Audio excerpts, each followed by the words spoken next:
This is Chapter 11 for the AP Review on intermolecular forces and liquids and solids. I begin with the chapter talks about the kinetic molecular theory, dealing with how solids, liquids, and gases are able to move about. Gases are very compressible because the molecules are so far apart, and they move very freely then because they do not have many intermolecular forces holding them together. Liquids, on the other hand, slide past each other, still fairly freely, but they are closer together because they are attracted to one another. Now, they are still slightly compressible. Finally, solids are virtually incompressible, but you can compress them a little bit because they're in a fixed position, and their motion is just vibration, because remember, molecules are constantly moving, it's just a matter of what degree. Gas is all over the place, liquids kind of sliding around, solids just vibrating in a spot. Next, we're going to talk about the forces that hold molecules and atoms together.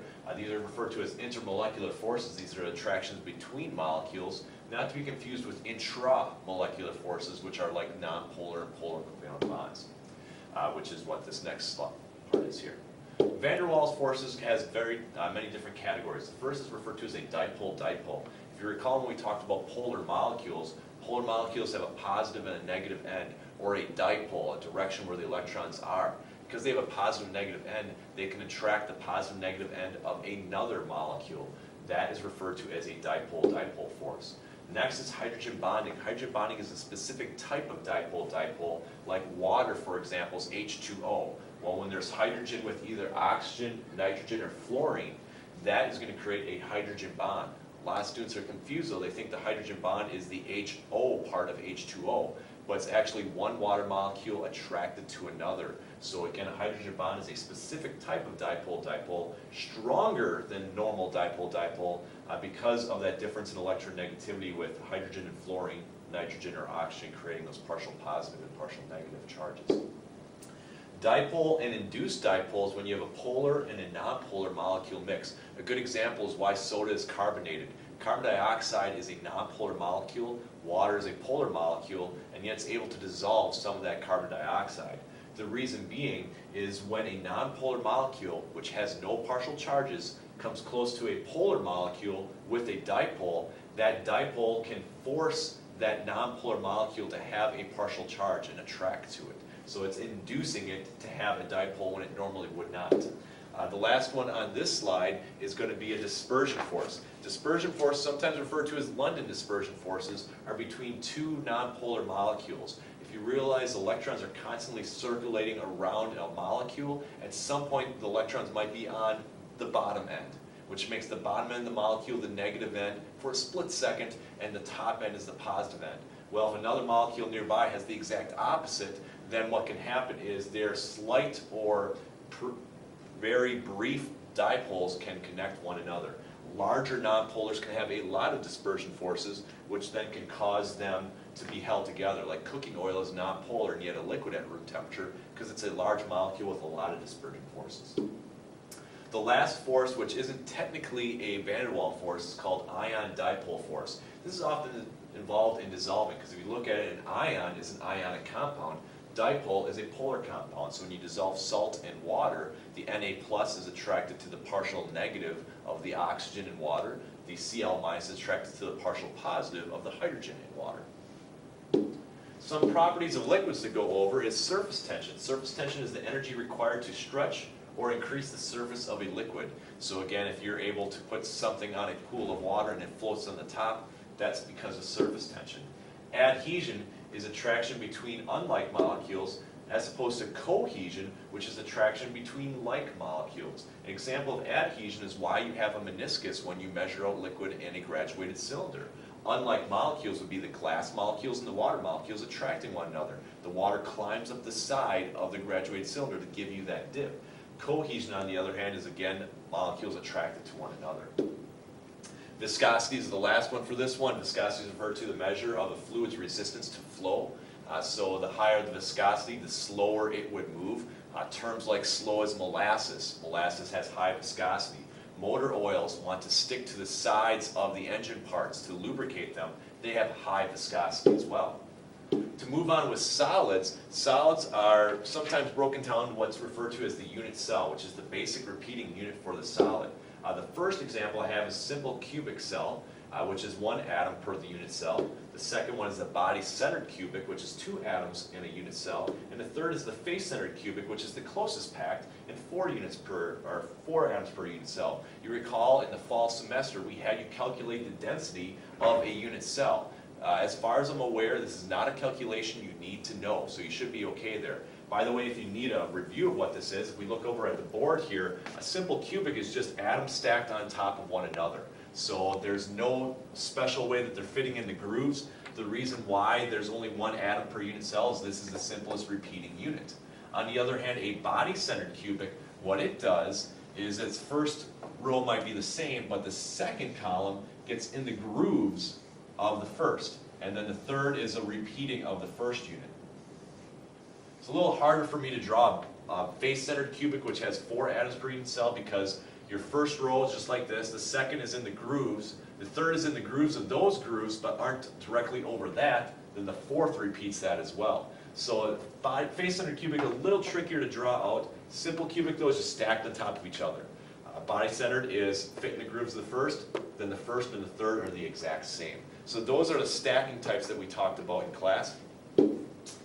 Next we're going to go over types of crystals. So we didn't focus too much on this class, but we have ionic crystals, we should know of that. There can be covalent crystals as well, held together by a covalent bond. A diamond is an example of that. Diamond is just carbon bonded to itself over and over again in a covalent form to form that crystal. A molecular crystal is held together by van der Waals forces, like water could be an example.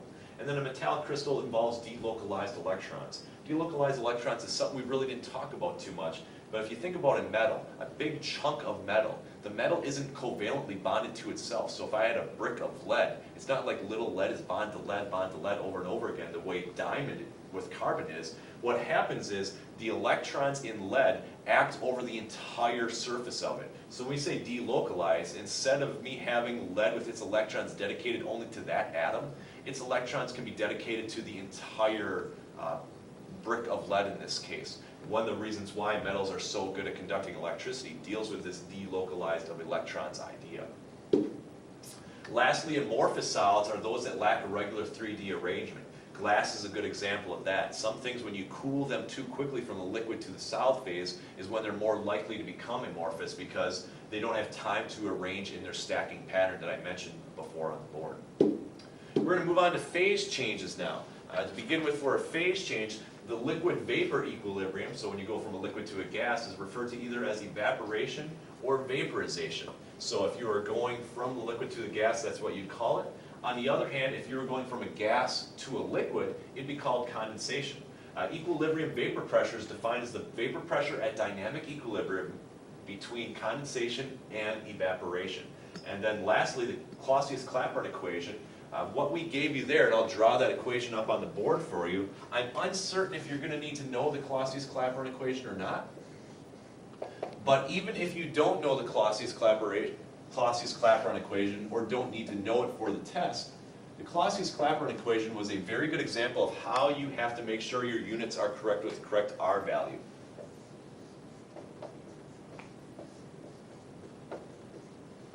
So again, when we're trying to find the equilibrium vapor pressure at 2 different temperatures, one pressure for one temperature, second pressure for a second temperature, what you have to remember is what R value do you use? So if I'm dealing with energy of any kind, that's when I'm usually going to be using the 8.314 joules, which delta H is a measure of energy for enthalpy, so you would have to use the 8.314 for that.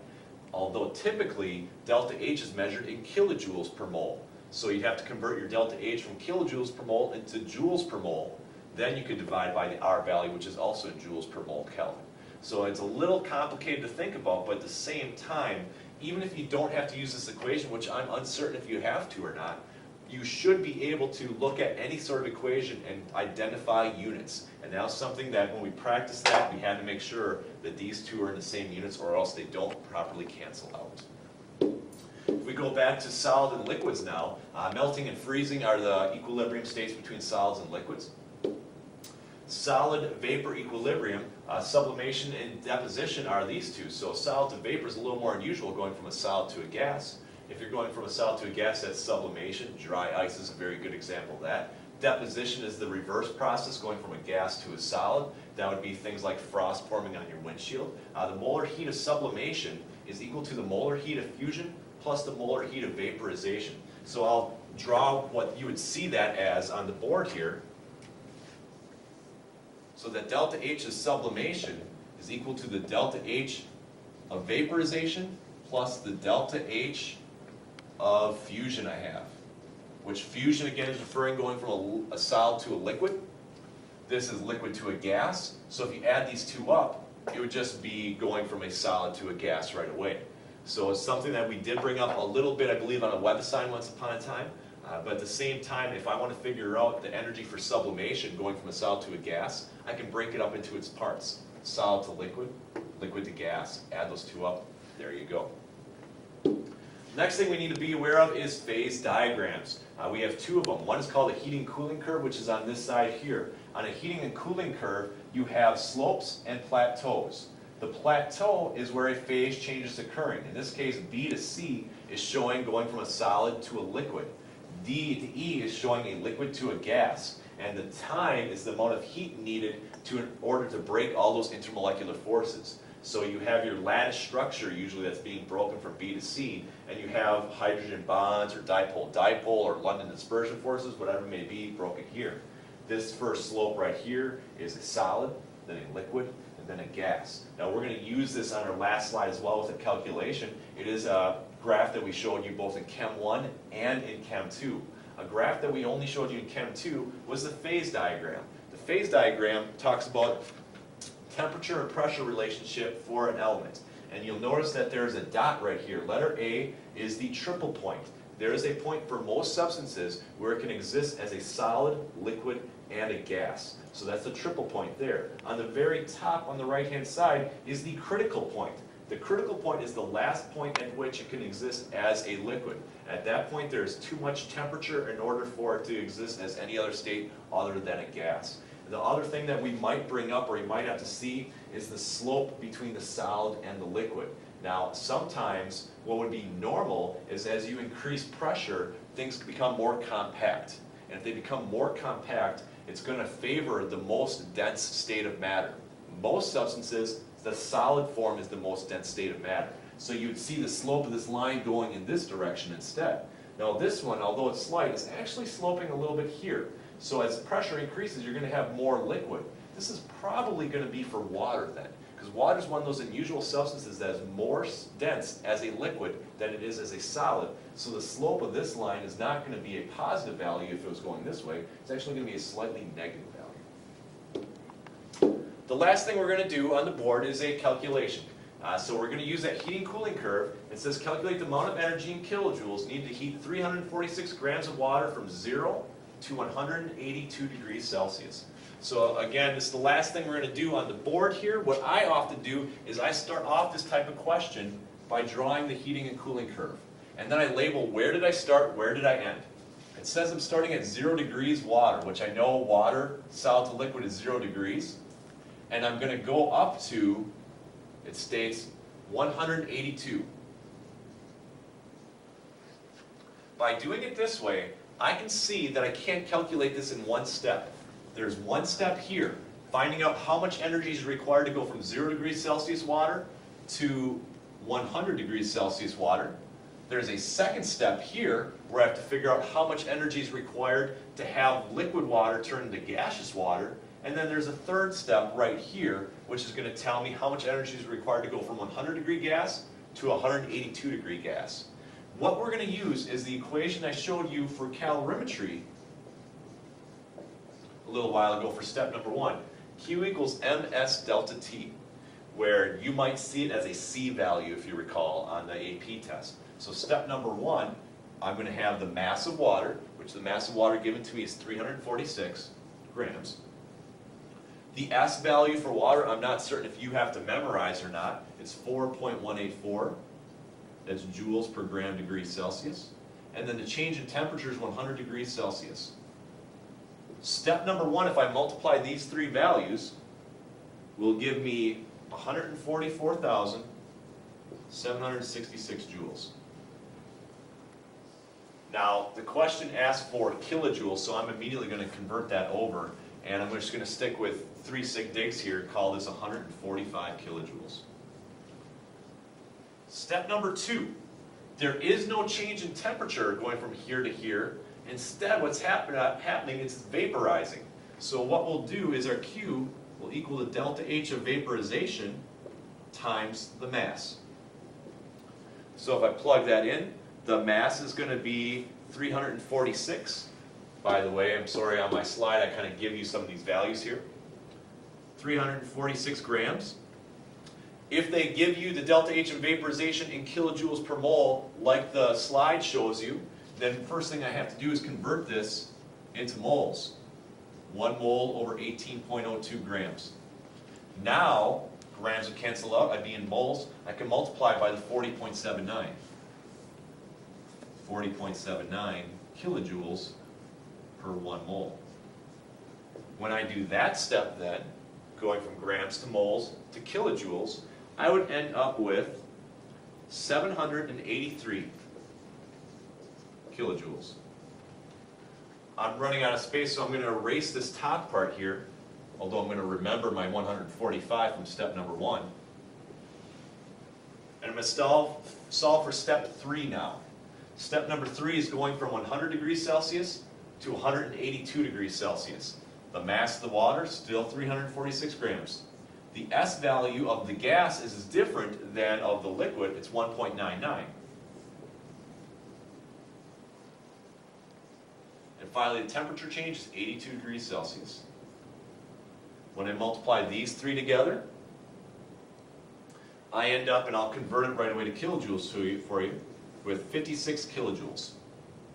My final step, now that step number 3 is 56 kilojoules, step number 2 is 783 kilojoules, step number 1 is 145 kilojoules, is add up those 3 numbers, and my final answer is 984 kilojoules. So this was the only calculation that you needed to know for certain in this section. Again, the Clausius-Clapeyron equation, perhaps you may need to know. And that is the end of chapter number 11 on intermolecular forces.